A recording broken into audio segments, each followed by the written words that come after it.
जो बहुत लोग पूछते हैं इंटरनेट पे, जी। क्या देव एलियन थे और उनके साथ साथ क्या असुर भी एलियन थे? अगर हम कह रहे कि अलग लोक से आए, लोक का शायद इंग्लिश ट्रांसलेशन प्लेन होता है, और ये माना जाता है कि हम भूलोक में रहते हैं। जी। तो जब हम भूलोक की बातें कर रहे हैं, तो क्या भूलोक सिर्फ हमारी धरती है, हमारा सोलर सिस्टम है, या हमारा पूरा नोन यूनिवर्स है? जैसे एस्ट्रोफिजिसिस्ट सभी नोन यूनिवर्स के बारे में बातें करते हैं, जी। तो ये भी बताता है कि नोन यूनिवर्स के कुछ लिमिट्स है, और उस लिमिट्स के बाहर क्या है हमें पता नहीं पता। और ये फिजिक्स से प्रूवन है। जी। तो भूलोक मतलब ये नॉन यूनिवर्स, या भूलोक मतलब सिर्फ धरती? देखिए, इस बात से एक बात याद आई है। जी। मैं पहले आपको वो टच करते हुए Sure. हम आपके श्योर श्योर।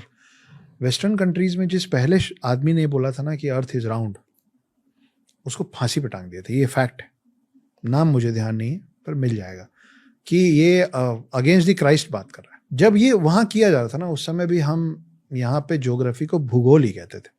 भू मतलब लैंड और गोल मतलब गोल। तो हमको उस समय भी पता था, एंशिएंट साइंस बोल लीजिए, जो भी बोल लीजिए। इसीलिए मैं बार बार बोल रहा हूँ कि जो लोग भी इसको माइथोलॉजी मानते हैं, उसका और साइंस का बहुत करीबी ताल्लुक है। हम उस पर आएंगे जी। पर कमिंग टू आपके सवाल को कि क्या ये अलग अलग प्लैनेट्स में रहते हैं, जी ये बहुत इंटरेस्टिंग क्वेश्चन है। और आप इसको ऐसे सोचिए कि अब हम लोग धीरे धीरे एडवांस होते जा रहे हैं। हम मून पहुंच गए, हम मार्स पहुंच गए, और अब हम और आगे जाने की तैयारी में।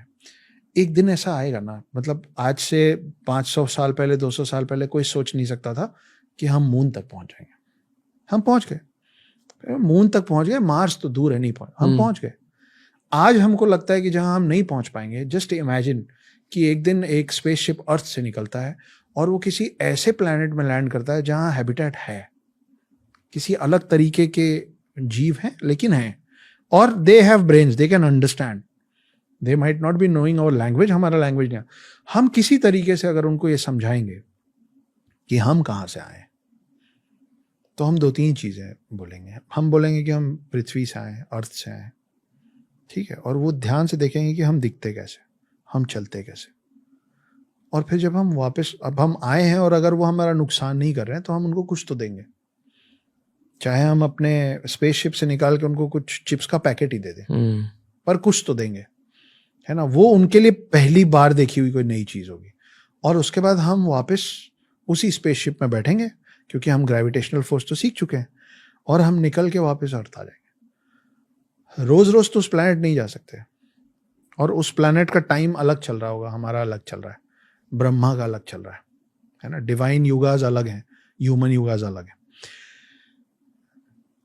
अब जब हम वापस लौट आए हैं, तो उस प्लैनेट में जब इवोल्यूशन होगा, जब उस जनरेशन में और लोग नेक्स्ट टू नेक्स्ट जनरेशन आएगा, वो भी तो दीवार पे ऐसे चीजें बना देंगे ना।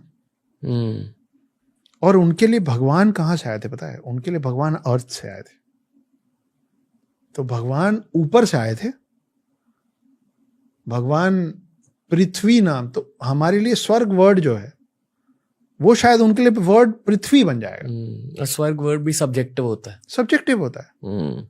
अभी हो सकता है कि एक गॉड जो वेस्टर्न साइड में उतरे होंगे, उन लोगों को समझ में आया हेवन, क्योंकि हम उनकी लैंग्वेज नहीं बोलते थे, और वही हमको समझ में आया स्वर्ग, और वही किसी और को समझ में आया जन्नत। लेकिन ये है एक ही प्लैनेट।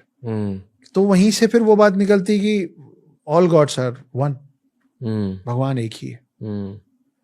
तो हाँ, ये बहुत ज्यादा इसकी पॉसिबिलिटी हो सकती है आने वाले